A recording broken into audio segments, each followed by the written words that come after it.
The hunting and tracking of animals is critical to the Bushman's survival. Their skills are really unparalleled.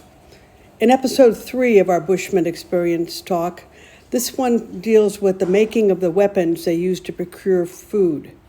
From the branches and the roots of the brandy bush, bows and arrows, throwing clubs and spears are made.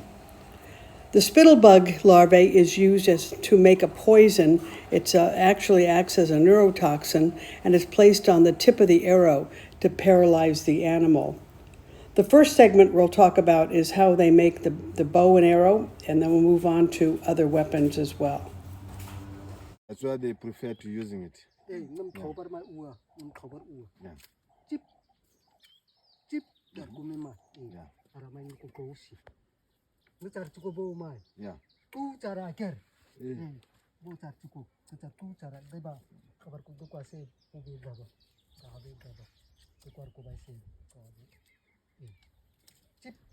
Chip terko baby bay ara ko ne tar tuko bo nakasi ne tar tu ne sa kerko akaba kuru sia gasa kara kamar ko ku ta na tar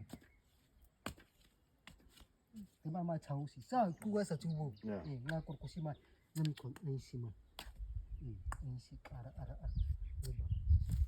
chip tim ara ko ne si haba sa ko si ma Artosi. Nasi cukup bukan kan nasi tu, nasi cukup. Nasa ezar usita, nasar ko kama, kuasar ko mai ko, kuasar ko, ara kuasar ko, ana bakam aba nama. Leban aba me, kabar ko mai ngata turu me ara ngata hinsima. Tetap koma. Aku si ara ko kaisi. Ara kabi ara matam nasi ang ko kaisi kakasimay nasa kabatu ko kay kwa atay kisi ay si atay kwa na atay ako madusi ka ko katemen ene ka ko kamay testa si ko kay ka ko testa si masar makabat ka kwa na ka ko 375 tu Tata kumis kasi. Oh no! Oh no! Right, this is the bow. You know, when they make the bow, they don't hit this branch into the fire. So they just cut it straight away from the tree, then cut here and here. You cut unwanted branches, then you're peeling it with a knife. You're peeling it. So when it's still fresh, it's flexible. You can bending it like this. And then this is the tendon, the muscles from the back, from the legs. They just take it and dry it from the animal, from kudu, either oryx. And then they just use that muscles to make a string like this. And then you're peeling it, rolling it on your thigh. When you make a rope like this one, then they tie it here and here. Then it become a bow. So this is the bow. And then they use the bow and the arrow to shoot the animal. Yeah. So the tendon is a very hard thing. Yeah. You can feeling it if you want, Oh, yeah. The second weapon is demonstrated by our guide and teacher. This is the throwing club and will be translated by our other guide, Knowledge, at the end of our Bushman's presentation.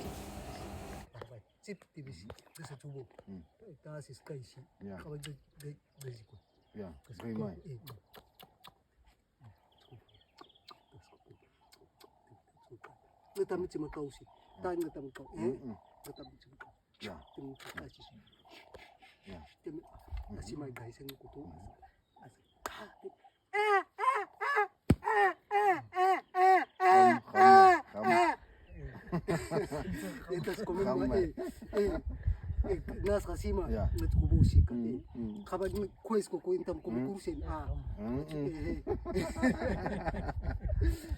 All right, you know, Kushe said that this is the throwing stick. So when they need a throwing stick, they just dig it straight away with the root part, and then this side it's a root part with a knob like this, and then you just cut it nicely. You just make a fire. You heat this into the fire. You cut unwanted branches and then heat it into the fire. That's when you're just peeling it with a knife. And then this side also you just cut it nicely round, with the heavy knob like this. And then you're sizing it on your arm. So they don't make a long one because it can be not good for for hunt. So the little one like this, it's easier and it goes fast. Yeah, it goes fast. So they cut it here, and then when they see the Steenbok or bush tiger, so they don't show up themselves like this because they got this. No, you have to check the wind, where the wind blows. So then you have to stalk the animal by going downwind, and then using bushes you stalk the animal until you come very close. And then when you come closer, when you aim to the animal, you don't make it vertical, so you make it horizontal. Then it can go very fast rolling up.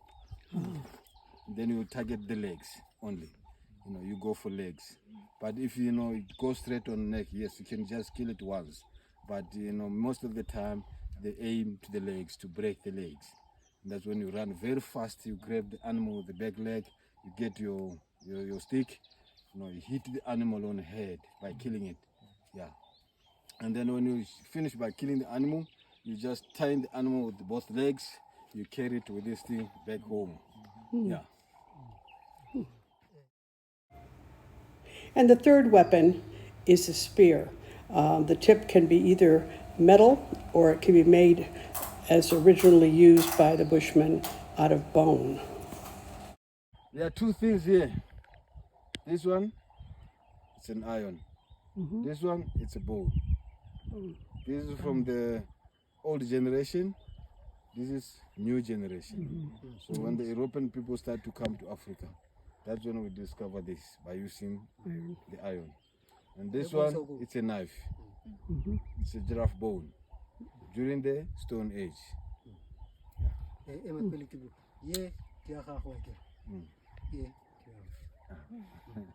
Because he say I'm young. This one. Compliment. So this one during my age. This one during his age.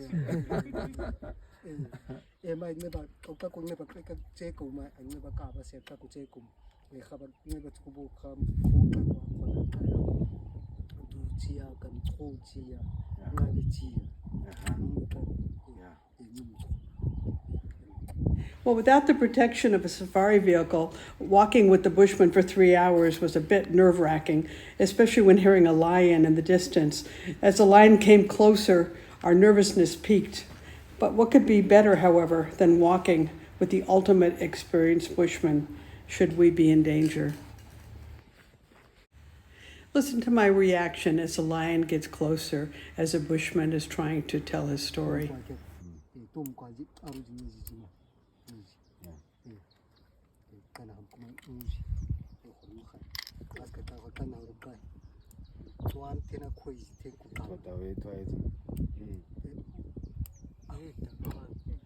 Closer.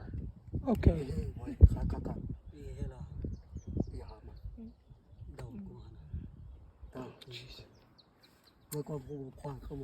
I don't run very fast. Don't worry. You are with Don't us. worry. Safe, yeah. There's a lion. Safe. I'm chicken. Oh my God.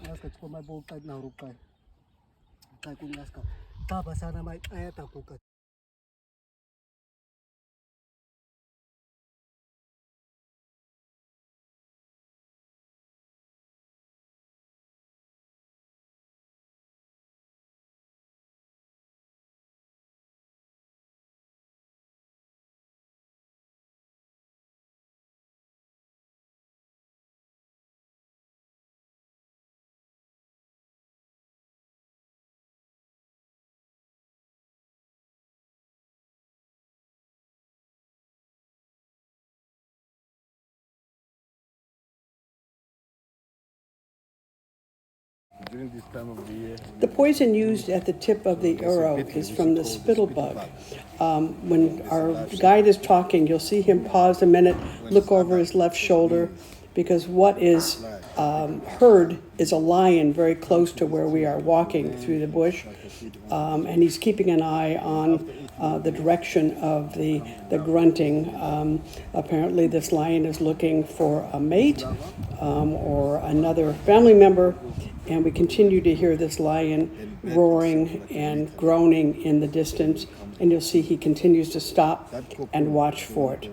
Got a poison inside. So then the Bushmen, when they want to hunt, they need a poison. They'll come and dig under this tree to look for the cocoon only.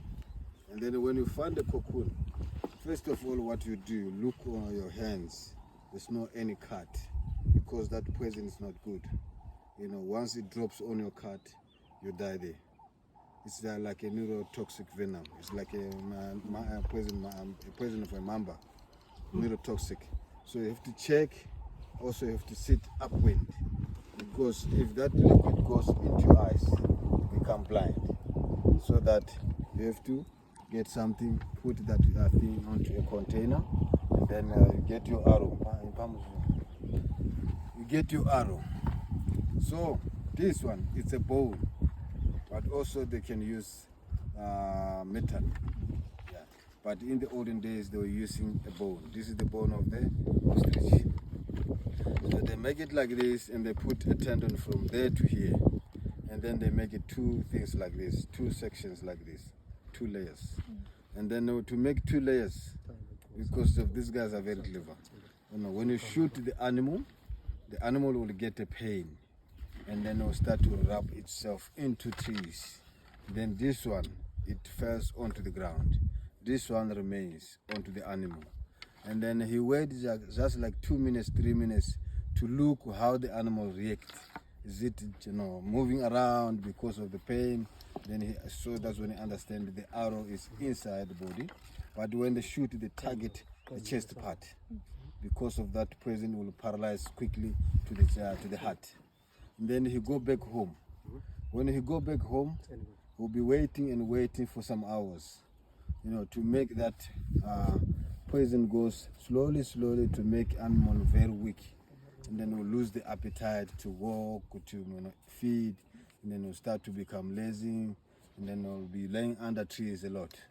And then when you get home, you will not to eat, you will not to drink water, no smoking, because the guys, they were believing on their ancestors, so that if you say something, you release the animal, or the animal will be killed by other predators. So you have to stay quiet to keep it, so that it also not move far away where you left it. And then he'll be waiting until in the afternoon.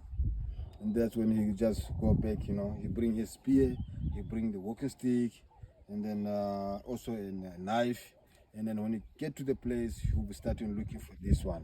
When he find it on the ground, that's when he saw, okay, the arrow is on the animal. That's when he proved that the animal is around, it's not too far away. He start to look for the animal, how it walks, dragging its legs, pulling its legs, coughing blood.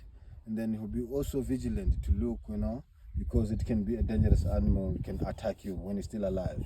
And then he'll be looking and looking until he find the animal, then he's stalking it from the backside. Then he used the spear by killing the animal. You can't come on the front because it can attack you and kill you. From the back, it's easy for you to escape. Yeah, you just use your spear to finish up. Soon as you kill the animal with the spear, you cut the throat to release the blood. You cut the piece where the arrow is to stop the venom to go all over the body. This last segment deals with the bravery of these Bushmen when confronting a dangerous animal. Please subscribe to our channel. We'd love to hear from you. If you have any comments for us, and please share with others who may enjoy the story of the Bushmen. Thanks again for coming. Enjoy. Bye-bye. With the poison arrows, so as it takes a time to paralyze the animal. So after some hours, and then they come back and finishing up by using the spear to kill the animal. But he was saying that they can using it to kill the lion. Then I agree with them, because I know the story. There's a river Bushman in Okavango from Godigwa. There's a village called Godigwa. Eric knows it. Yes. So there was a lion who was used to come to the village and kill the Bushmen just in the village during the night. And then the other day, the Bushmen, the old men decided to go out, to hunt that lion. they killed the lion with the spears. So when they were stalking the lion, then the lion grabbed one of them. But they didn't run away because these guys, they are brave, So they didn't run away. All of them started crying. All of them, they grabbed the lion and they're killing it there. Yeah. While the other one was already, the lion attacked him from the back. Yeah. So then when you are with these guys, you are very safe. They never run away. When something attacks you, they don't run away. No. I'd rather die together. Wow. Yeah.